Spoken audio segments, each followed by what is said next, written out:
हिंदू, सिख, बौद्ध, जैन, ईसाई, पारसी समेत सभी माइनॉरिटी को यहाँ पर नागरिकता देने का रास्ता प्रशस्त हो रहा है। मैं इस बिल को फाड़ता हूँ, ये हिंदुस्तान को तोड़ने की कोशिश है। India has passed a new law that will make it easier for non-Muslim minorities from neighboring countries to gain Indian citizenship. Delhi की जामिया मिलिया इस्लामिया यूनिवर्सिटी में छात्रों पर दिल्ली पुलिस ने बर्बर तरीके से लाठीचार्ज किया है। This is what happened inside the library of Jamia Millia Islamia University.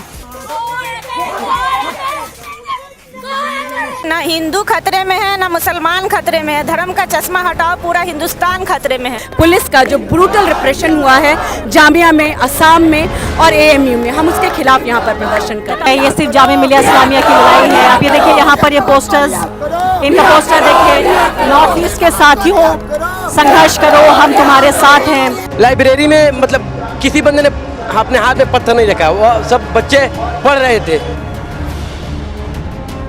सब डर के जब अंदर हम लोग घुस गए थे तो हम लोगों ने गेट बंद करके और जो टेबल और चेयर्स थे वो लगा दिए ताकि पुलिस अंदर ना आ पाए। पुलिस मारती है ना, मतलब हाथ पे या पैरों पे ऐसे मारना चाहिए, वो सीधे सर पे अटैक कर रही है।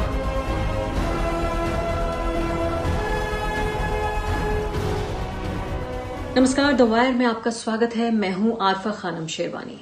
जब एक लोकतांत्रिक देश की चुनी हुई सरकार पहचान के आधार पर भेदभाव करने लगे, जब एक देश की चुनी हुई सरकार नागरिक के हर बुनियादी अधिकार पर हमला करे और उस संविधान को कमजोर करने की या खत्म करने की कोशिश करे जो उसे अधिकार देता है कि वो उस गद्दी पर बैठ जाए, जब वो एक देश की जो बुनियादी संरचना है उसको ही तबाह करने की कोशिश करे, तो ऐसी नाइंसाफी का मुकाबला आखिर एक नागरिक, एक असहाय नागरिक जिसके पास स्टेट मशीनरी नहीं है, वो कैसे कर सकता है।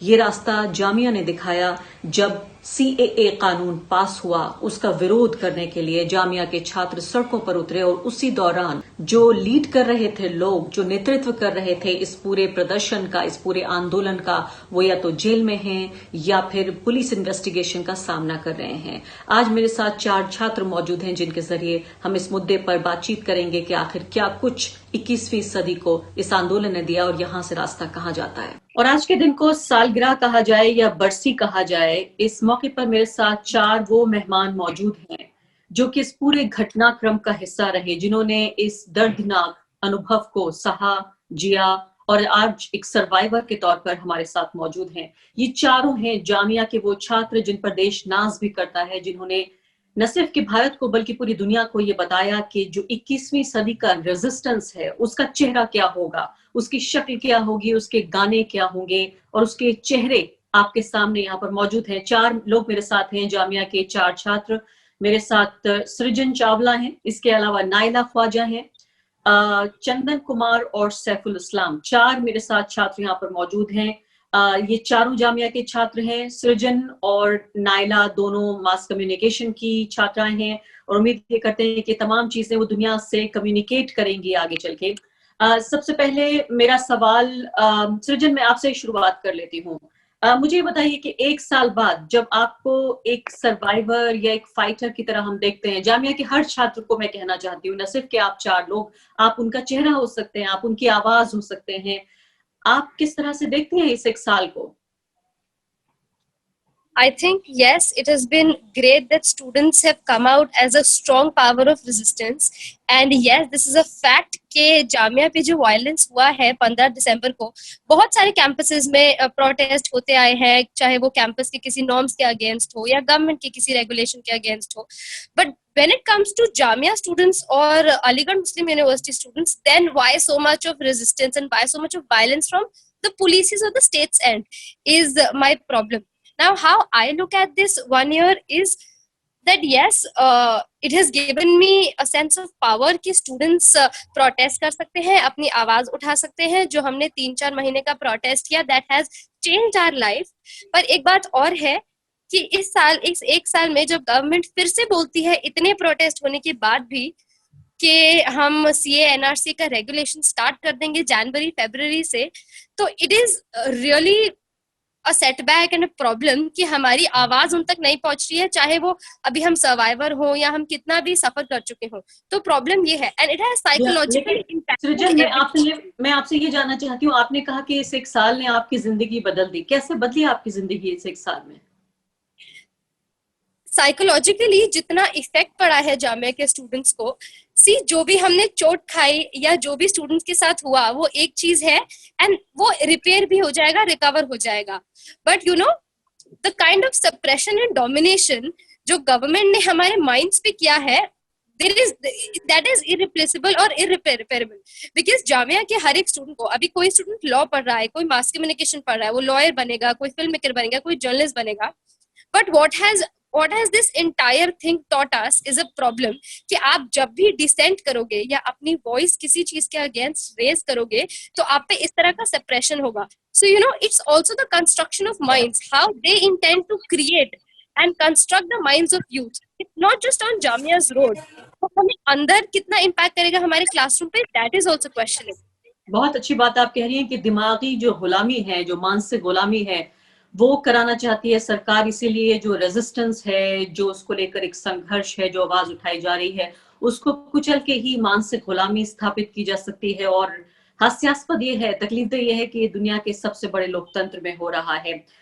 सैफुल इस्लाम, आप वकालत की पढ़ाई पढ़ रहे हैं, लेकिन आपने इससे पहले कि आप असली दुनिया में कदम रखते, आपको खुद अपने जो आपके अधिकार थे, अपनी जो आजादी थी और आपके जैसे लोगों के अधिकार थे, उनकी वकालत आपने अदालत में करने से पहले आपने सड़कों पे उसकी शुरुआत की कि सड़क से शुरू होता है संसद तक का सफर, यानी कि तमाम जो हमारे जो लोकतांत्रिक अधिकार हैं, जो उन्हें आपने एक्सरसाइज किया। और ये एक विडंबना है जिसे मैं कहूंगी कि जो सबसे अच्छे, सबसे ब्राइट, अगर अंग्रेजी में कहें, जो छात्र थे जामिया के, या तो वो जेल में हैं या फिर उनके ऊपर इन्वेस्टिगेशन चल रहा है।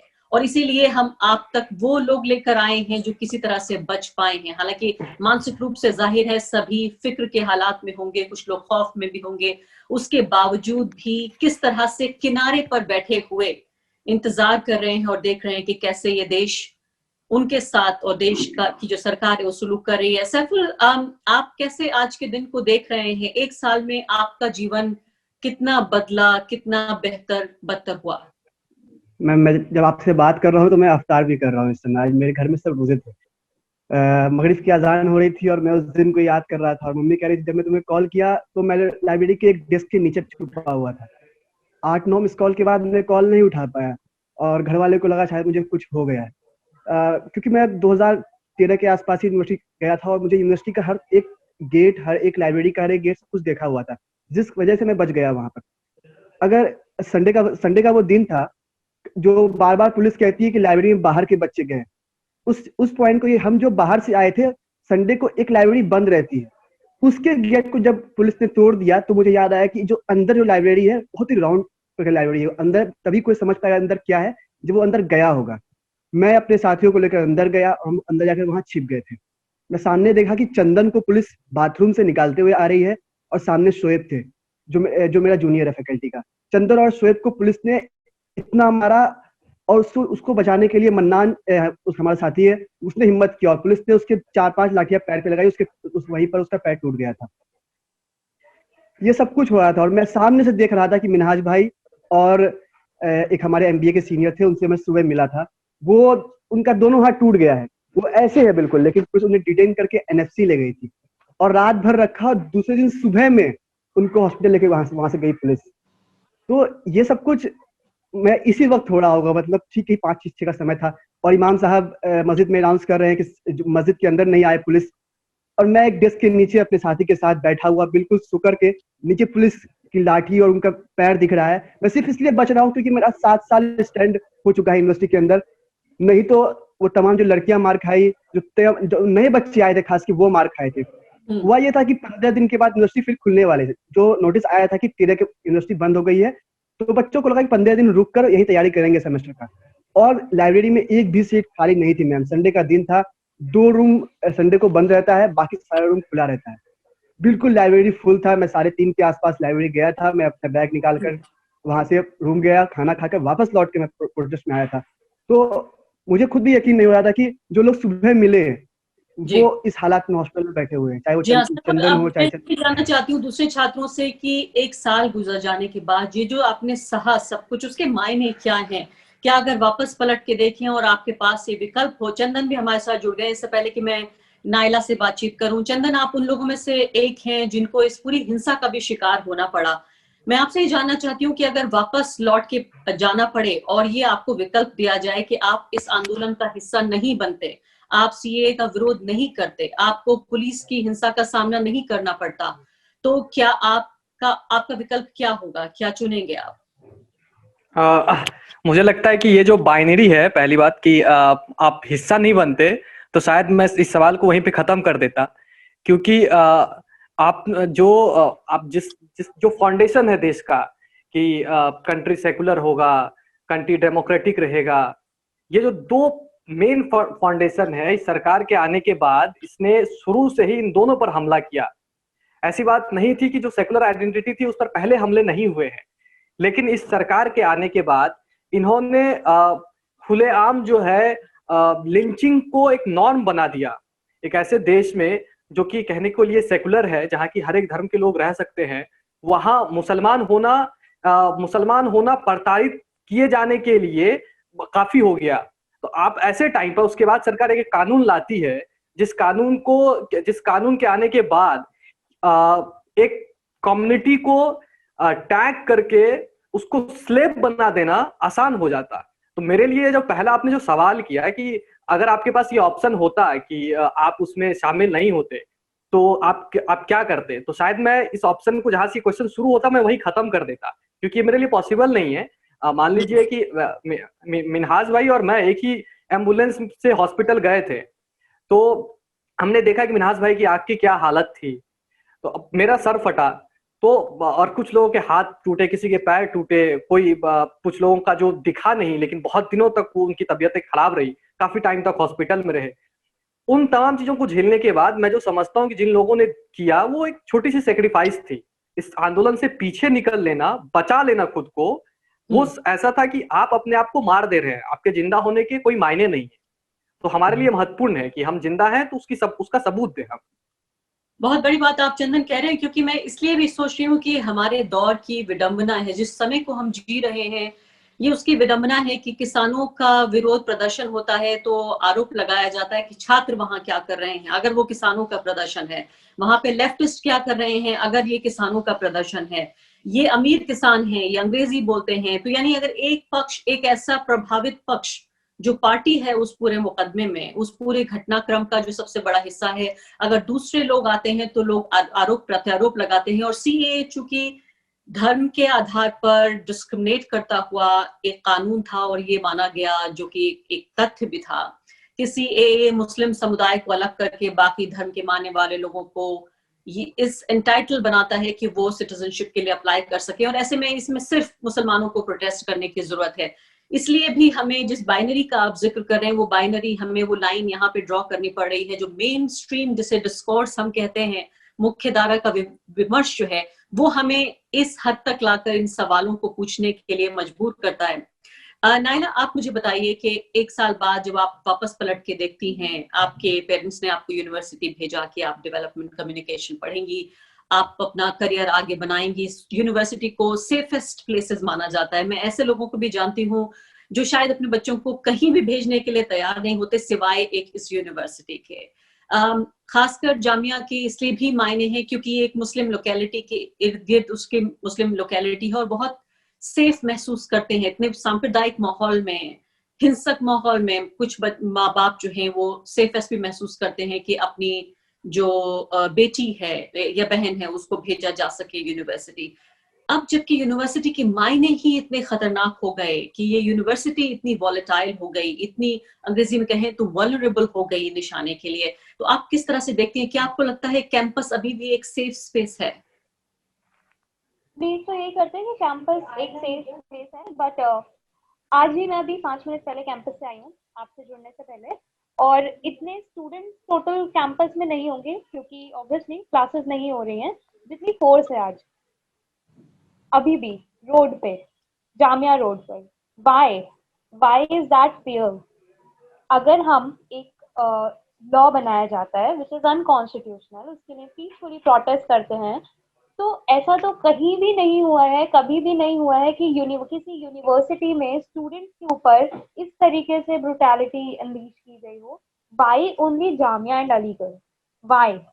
If this is not communal, if making a law on communal grounds is not unconstitutional, then I don't know what is. And आप जितने भी मतलब I was in the campus on 15 and I remember running to save my life here and there, and I wasn't able to exit the campus that day. So we had to climb a wall and jump on the other side, which is a road running along the campus, to save our life. And that wall had a barbed wire. So some of us had removed that barbed wire from their hand, with your hand. Imagine. So that kind of trauma students have gone through at that day. And today, when I look back, it's all fresh. It's like it was just yesterday. It is that sad.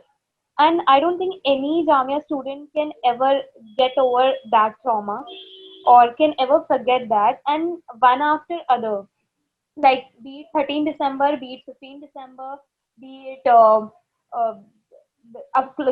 fellow batchmate getting shot just outside the campus gate, and there is this hate monger who is live on his social media and telling that I'm going to give Azadi. So these sort of hatred and this, all such things are like, you cannot unknow these things. You cannot even go away with the idea of yes, my community is being hated that much. So yeah, it's like it has changed our entire perspective. What we have seen in our university that day, and one after other things have been happening, be it protests and JNU's incident, then our classmate is getting shot, then Delhi riots, and then pandemic. So yeah, this year has been very unpredictable, but I think on a personal level and as I talk with my friends, it has made all of us like somewhere strong. आपको, आप कह रही हैं, और मजबूत बनाया है इस पूरे संघर्ष ने। खुशी की बात है ऐसा सुनना कि आपके अंदर और डर नहीं भरा है, आपके अंदर कमजोरी नहीं आई है, बल्कि आप कह रही है कि और मजबूत हुए हैं, ये सब सहने के लिए तैयार हुए हैं। सृजन, कई लोग सवाल ये पूछते हैं कि ये एक आंदोलन था CAA को वापस लेने के लिए, NRC को वापस लेने के लिए, इन दोनों को सरकार के जरिए, NRC पे तो खैर कोई खास अनाउंसमेंट नहीं हुआ है, लेकिन CAA को लेके अभी सीना ठोक के सरकार कह रही है। बीजेपी ने कहा वेस्ट बंगाल में कि हम लेकर आएंगे 1 जनवरी से। तो कई लोग पूछते हैं, और इस पूरे जो आंदोलन था उसकी सार्थकता पे, उसके रेलेवेंस पे, उसके नतीजे पर सवाल उठा देते हैं कि क्या फायदा हुआ, क्या फर्क पड़ गया। 100 दिन तक शाहीन बाग की औरतें बैठी, ये जामिया में जो यूनिवर्सिटी पे में लाइब्रेरी पर हमला किया गया, इतने छात्र इससे प्रभावित हुए, मिला क्या आपको? यस, बिल्कुल ये बोलते हैं कि आपको मिला क्या, और जिसको भी हमारा मजाक उड़ाना होता है वो यही बोलते हैं कि आपको मिला क्या है ये सब आंदोलन करने से, अपना टाइम बर्बाद करने से। और इससे बड़ी और बात यह है कि जामिया यूनिवर्सिटी के एकेडमिक्स पे बहुत क्वेश्चन उठा है कि बच्चे यहाँ के इस यूनिवर्सिटी के बच्चे पढ़ाई नहीं करने जाते हैं, प्रोटेस्ट करने जाते हैं, और इसी तरह से इस यूनिवर्सिटी में चलता आ रहा है। और एक और बात, जब हम प्रोटेस्ट करते थे तब भी जैसे कोई ऑटो वाला है या कोई भी है, बिकॉज मैं सेंट्रल दिल्ली से ट्रैवल करती हूँ जामिया में, मेरा घर सेंट्रल दिल्ली में है, तो वहां से में ये बातें सुनने को मिलती हैं कि आप सब जामिया के जो लोग हैं वो आतंकवादी हैं, जामिया में आतंकवादी बनने की पढ़ाई कराई जाती है। तो सबसे पहली बात तो ये कि जो लोग ऐसा बोलते हैं वो अपनी बुद्धि पे पत्थर डालकर बैठे हैं, और वो इसके अलावा कुछ नहीं सोचेंगे। क्योंकि जो स्टूडेंट पिटा है, जिसको पुलिस ने टीयर गैस फेंकी है, जिसको डंडे मारे हैं, उनको आप कहते हैं कि आप डिसेंट करने के लिए जामिया यूनिवर्सिटी में आपको आतंकवादी बनाया जा रहा है। तो उनके लिए तो मैं क्या कहूँ, उनकी सोच पे तो पत्थर पड़ ही गए हैं। उससे बड़ी एक ये बात है कि आप पूछ रहे हैं कि क्या फर्क पड़ा है प्रोटेस्ट करने से या आंदोलन से। पहले तो मैं ये बोलूंगी कि हाँ, जब तक सरकार ये बोलती रहेगी कि हम CAA लाएंगे तब तक हमारा आंदोलन चलेगा, चाहे वो सड़क से चले या हमारी आवाज से चले या वो सोशल मीडिया से चले या वो हमारी दीवारों से चले, तो आंदोलन तो चलता रहेगा। क्योंकि जो चंदन ने बात बोली वो बिल्कुल सही है कि इस समय पे अगर डर जाना है तो इसका मतलब एक डरी हुई सरकार एक मरा हुआ नागरिक पैदा करती है और जामिया के स्टूडेंट्स ये होने से इनकार करते हैं। जी चंदन, क्या आप इसका जवाब देना पसंद करेंगे कि क्या कोई आंदोलन कभी जाया भी जाता है? देखिए, मुझे लगता है कि protest is a thing which makes democracy beautiful. आप अगर डेमोक्रेसी की बात करते हैं तो पीपल्स डेमोक्रेसी में वो एक ऐसी खूबसूरत चीज है जो कि निरंतर चलते रहने की प्रक्रिया में डेमोक्रेसी बनता है, और उसमें उसका प्रोटेस्ट एक अहम हिस्सा है। अगर मान लिया जाए कि आप कहेंगे कि पर्टिकुलर मूवमेंट की बात करते हैं, सीए आंदोलन को ही लेते हैं, जिसमें कहते हैं कि इससे मिला क्या। एनआरसी को लेकर के अमित शाह जो हमारे गृह मंत्री हैं, बहुत क्षोभ की बात है कि वो गृह मंत्री हैं, तो उन्होंने ये कहा था कि पार्लियामेंट में कि एनआरसी लागू करने का हमारे पास पूरा प्लान है और हम एनआरसी लागू करेंगे। लेकिन जब आंदोलन चला, आंदोलन आगे बढ़ा, तो उसके बाद जो है सरकार की तरफ से ये कहा जाने लगा कि एनआरसी पे तो खामखा का बवाल है, एनआरसी पे तो हम कुछ नहीं करने जा रहे हैं। और उन्होंने एक नया चोचला लेकर के आए, वो एनपीआर लेकर के आए कि हम बस जो है जनगणना कर रहे हैं। लेकिन जनगणना करने में जो दो चीजें उन्होंने नई चीजें जोड़ी थी कि आपको अपना बर्थ का जो सर्टिफिकेट देना पड़ेगा, वो नई चीजें थी। उसके माध्यम से एनआरसी की तरफ बढ़ रहे थे। तो एक पार्टिकुलर आंदोलन का इतना असर पड़ा कि वो एनआरसी जो वो लागू करने वाले थे अप्रैल के माह में, उन्होंने उसको रोक लगाया। और दूसरी बात, आप अभी नया इन्होंने ये एनईपी लेकर के आए हैं। मुझे 2018 का टाइम याद आता है, 2017-18 के टाइम का। ये उस टाइम से एनईपी लाने की कोशिश कर रहे थे, लेकिन छात्र रोड पर आए और छात्रों ने ये बताया इन्हें कि हम जो है आपको ये नहीं करने देंगे, वो एनईपी नहीं लेकर के आए। इसके बाद आप देखेंगे नया जो मजदूर को लेकर के इन्होंने जो नई कानून लेकर के आए, जिस पर कि ज्यादा आंदोलन हो नहीं पाया है, ये सब पहले करने के फिराक में थे। तो जहां ही प्रोटेस्ट थोड़ा सा कमजोर हुआ, ये तुरंत 4-5 कानून लेकर के आ गए। तो प्रोटेस्ट का मतलब क्या है, आप इस कोरोना के 8-9 महीने में ही समझ सकते हैं। जी सैफुल, मैं आपसे 2 सवाल पूछना चाहती हूँ। पहली बात तो ये भी पूछना चाहती हूँ आपसे कि क्या अगर ये सीए को लेके पूरा आंदोलन नहीं हुआ होता, अगर आपकी यूनिवर्सिटी पे ये कहर बरपा नहीं होता, तो क्या आप भी एक साधारण नागरिक की साधारण जीवन जी रहे होते कि अपना कोर्स पूरा करके आप अपने कानून की पढ़ाई करके वकील बन गए होते, उसके बाद अदालत में दूसरे लोगों के मुकदमे लड़ रहे होते जिसके लिए आपको फीस मिल रही होती? क्या आपका जीवन उतना पॉलिटिसाइज नहीं होता? क्या उसका जो एक राजनीतिकरण है आपके जीवन का, क्या वो नहीं होता?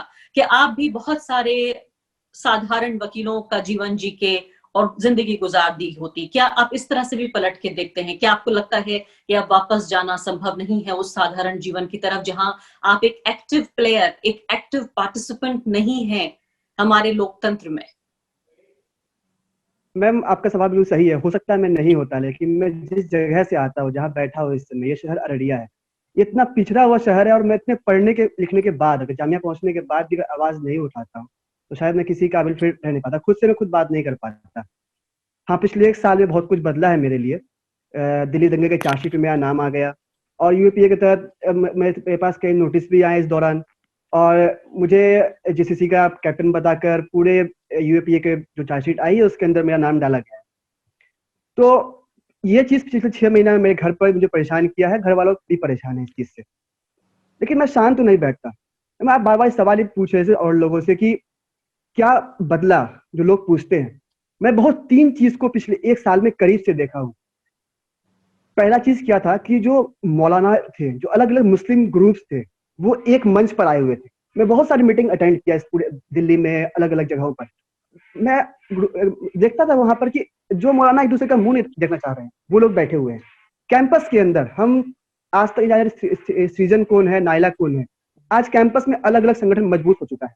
नाइला, अगला सवाल मैं आपसे करना चाहती हूँ कि जिस तरह से हमने देखा जामिया कैंपस, जहां चूंकि ये माइनॉरिटी कैरेक्टर का इंस्टीट्यूशन है और सीए का इसलिए भी केंद्र रहा ये सीए एंटी सीए प्रोटेस्ट का, कि न सिर्फ कि ये मुस्लिम समुदाय से घिरा हुआ है पूरा कैंपस, बल्कि यूनिवर्सिटी में भी बड़ी तादाद में छात्र जो हैं वो एक कम्युनिटी से आते हैं। क्या हमने ये तो देखा, ये बहुत अच्छी कहानियां देखी जहां हिंदू मुस्लिम या तमाम जो कम्युनिटीज थी उनकी एक एकता के तौर पर उभर के आई जामिया मिलिया इस्लामिया यूनिवर्सिटी के, हम एक हैं चाहे हमारा धर्म कोई भी हो। लेकिन क्या इसी सीए आंदोलन की वजह से या इस कानून की वजह से क्या एक तरह का सांप्रदायिकरण भी देखा कैंपस में, जहां हो सकता है जो दूसरी पहचान के लोग रहे हों उन्हें एक कोई झिझक हुई हो या एक तरह से उन्हें कोई डिस्कम्फर्ट हुआ हो या एक तरह से कोई सांप्रदायिकता आपको कैंपस में पहले से ज्यादा नजर आई हो? मुझे ऐसा लगता है कि ये बहुत ही इंटरेस्टिंग क्वेश्चन आपने पूछा है।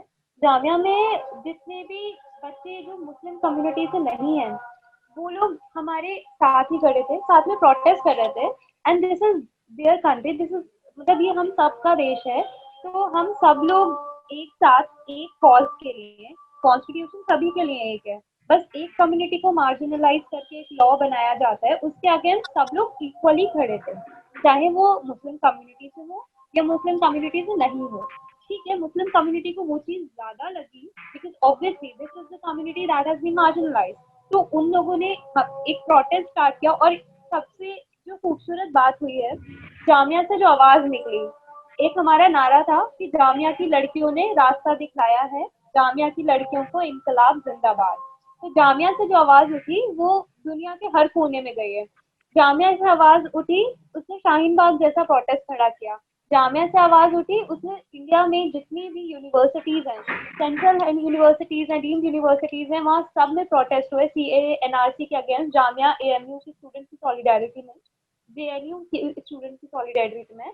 और ये सिर्फ इंडिया तक ही लिमिटेड नहीं रही, ये सिर्फ नेशनल बाउंड्रीज तक लिमिटेड नहीं थी। ये आप देखिए वर्ल्ड के जितने भी टॉप आईवी लीग कॉलेजेस हैं, Yale, Columbia, Boston, MIT, Oxford, सब जगह पे CAA NRC के अगेंस्ट प्रोटेस्ट हुए इन सॉलिडेरिटी। बिल्कुल। तो दे ऑल आखिरी सवाल संक्षेप में मैं सृजन और चंदन से पूछना चाहती हूँ। सृजन, आपसे मैं सवाल पूछना चाहती हूँ कि CAA के जो प्रदर्शन हुए उसके बाद से लेकर अब तक जामिया पर जो हमला हुआ, पिछले 1 साल में पहले से ज्यादा भारत का सांप्रदायिकरण हुआ है। ऐसा नहीं है कि सरकार अपने एजेंडे से पीछे हट गई है। अब देखिए पूरी जो बोगी तैयार हो गई है लव जिहाद को लेकर। तो एक ऐसे युवा के तौर पर जो अभी एक छात्र है, असली जिंदगी में प्रवेश करेगा, जहां पर वो भी जो असली दुनिया की मुश्किलें होती हैं कैंपस से बाहर निकलकर, उन सब का आपको सामना करना पड़ेगा। आप किस तरह से देखती हैं एक भारत के युवा के तौर पर अपना भविष्य देश में? यहाँ पे क्लीशेड वुड बी कि मैं बहुत ऑप्टिमिस्टिक बात करूं, पर ये जो सरकार है ये बहुत इगोइस्टिक सरकार है और ये पीछे नहीं हटने वाली है, ये डट के बैठी है। बिकॉज ये इतना इगोइस्टिक है तो मुझे पता है फॉर अ फैक्ट, जब हमने CAA NRC के लिए लड़ना शुरू किया था तो हम हिंदू मुस्लिम की तरह नहीं जाते थे उसमें। We were there as humans and we were there to save humanity. But then this government has so much, they have so much ego कि इन्होंने हमें रियलाइज कराया बार बार स्टूडेंट्स पे, जिसने भी गोलियां चलाई है या टीयर गैस फेंका है या जैसे भी स्टूडेंट्स को। अगर पुलिस, मैं क्वेश्चन करूंगी और ये क्वेश्चन रहेगा जो भी ऑडियंस है उनसे, कि where do you go when police murders? So हम एक डिस्टोपियन इंडिया में रह रहे हैं जहाँ पे ये चीजें और बढ़ने वाली है। ये जो सरकार है ये हमें कम्युनल बेसिस पे बांटेगी। ये हमारा रिस्पॉन्सिबिलिटी है जितना भी हम कर सके कि हम इसे बचाएं। ऑफ कोर्स हमारा JC के स्टूडेंट्स का चार्जशीट में नाम है, ये हमें डराएंगे, ये हमारी सोल तक हमें डराएंगे। पर बात ये है कि जितना भी छोटा हो या बड़ा हो, dissent must continue. That can save us, only that can save us. Chandan, इस सरकार को जो मजबूत सरकार है, कई बार हमें खुद वो कहते हैं, हम नहीं कहते कि 56 इंच का सीना है, लेकिन उसके बावजूद कभी छात्रों से डर जाते हैं, कभी किसानों से डर जाते हैं, कभी महिलाएं सड़क पे आती हैं उनसे डर जाते हैं। इनको असहमति से, इनको डिसेंट से डर लगता है। ऐसे में जो भारतीय लोकतंत्र का जो भविष्य है, उसमें जो युवाओं का भविष्य है, जो रेजिस्टेंस का भविष्य है, आंदोलनों का जो भविष्य है, भारत के जो धर्मनिरपेक्ष लोकतंत्र का भविष्य है, उसे आप कैसे देखते हैं? जी सॉरी, मैं वो अनम्यूट नहीं कर पाया था। जी आवाज आ रही थी, मैं आपका क्वेश्चन समझ गया कि मैं थोड़ा हिस्ट्री में आपको ले जाऊंगा कि जब 1933 में हिटलर जर्मनी में आए तो उस नाजी जर्मनी के अंदर में जो जर्मनी स्टूडेंट यूनियन था उसने सबसे पहला काम किया कि मार्क्स और लेनिन वगैरह की किताबों को उन्होंने मास बर्न किया, जगह जगह जलाया। लेकिन हिटलर के जाने के बाद हमने देखा कि चाइना में उसी किताबों के जरिए एक पूरा रिवॉल्यूशन हुआ। अभी के टाइम पर जो यहाँ पे अभी की सरकार है RSS, मतलब RSS बैक BJP की जो सरकार है, वो वही काम कर रही है। मुसलमानों को पर लगातार हमले कर रही है। आप सही कह रहे हैं कि जो आप सृजन से पूछ रही थी कि सांप्रदायिकता बढ़ी है और ध्रुवीकरण ज्यादा हुआ है, इसमें कोई शक नहीं है। लेकिन क्योंकि मैं बहुत ही ऑप्टिमिस्टिक आदमी हूं अपने विल के कारण, मैं ये समझता हूं कि हमारा जो फ्यूचर होने वाला है वो कंटिन्यूशन ऑफ पास्ट रहेगा, कि जो हमने पहले जिस तरह के हमने आंदोलन किए, जो हमने हमले झेले, मैं ये समझता हूं कि ये हमले खत्म नहीं होने वाले। और जब हम जामिया की वर्सी मना रहे हैं तो मुझे लगता है कि कॉटन यूनिवर्सिटी को याद करना एक बहुत ही अहम चीज है कि जहां से एंटी सीए आंदोलन की शुरुआत हुई असम से और कॉटन यूनिवर्सिटी में गोलियां चली, उसके बाद हमने जामिया देखा, एएमयू देखा और हम आज उसकी वर्सी मना रहे हैं। तो कॉटन के बाद जामिया झेला, एएमयू झेले, तो हम ऐसा समझते हैं कि आने वाले दिनों में हम पे हमले कम नहीं होने वाले और ध्रुवीकरण और बढ़ेगा। लेकिन जब रोटी का सवाल सबसे ऊपर होगा तब आप कोई झंडा दिखा करके, मंदिर दिखा करके, मुसलमानों को दुश्मन बता करके किसी के पेट के भूख को शांत नहीं कर सकते हैं। तो आने वाले दिनों में वो जो भूख चरम पे आएगी तो इनको भी जनता उखाड़ के फेंक देगी और हम उस जनता का हिस्सा बनेंगे। बहुत शानदार बातें कह रहे हैं और उम्मीद बनती है आपकी बात से। और सृजन ने भी कहा कि वो नाउम्मीद बिल्कुल नहीं होना चाहती हैं, उन्हें भी जो है वो टनल के आखिर में जिसे रोशनी कहते हैं वो दिख रही है, सिल्वर लाइनिंग। 30 सेकंड दोनों को मैं आप देना चाहती हूँ, नाइला और सैफुल, अपनी बात कहिए, आखिरी बात। I want to see it in a positive way, but उसके लिए हम लोगों को और संघर्ष करना पड़ेगा और हमारा संघर्ष जो है वो जारी रहेगा, चाहे हम रोड्स पे नहीं है, हम कॉलेज में नहीं है, बट चाहे सोशल मीडिया के थ्रू, हमारे वर्ड्स के थ्रू, हमारी पोइट्री के थ्रू, आर्ट के थ्रू, बट प्रोटेस्ट जारी रहेगा। बहुत बहुत शुक्रिया आप चारों मेहमानों का, सृजन, सैफुल, नाइला और साथी चंदन। शुक्रिया हम इस बात का आपका भी करना चाहते हैं कि आपने जो आप कह रहे थे जामिया की लड़कियां, वाकई जामिया की 2 लड़कियां और लड़के भी साथ में, उन्होंने पूरे भारत को रास्ता दिखाया। और कई लोग ये कहते हैं कि जो प्रोटेस्ट मूवमेंट्स हैं, जो मास मूवमेंट्स हैं, उनको लेकर जो आम जनता का रवैया है वो भी बदला आप ही लोगों ने, क्योंकि ये होता यही है कि जो 4 दीवाने होते हैं वही दुनिया बदलते हैं। आज वो चारों दीवाने इस शो पे मौजूद थे। बहुत बहुत शुक्रिया आपका और आप मुझे एक उम्मीद देकर जा रहे हैं, इसके लिए भी आपका शुक्रिया। नमस्कार। द वायर के और वीडियोस देखने के लिए सब्सक्राइब करें और बेल आइकन पर क्लिक करें। स्वतंत्र पत्रकारिता की आर्थिक मदद करने के लिए डिस्क्रिप्शन में दिए गए लिंक पर जाएं और अपनी राशि चुनें।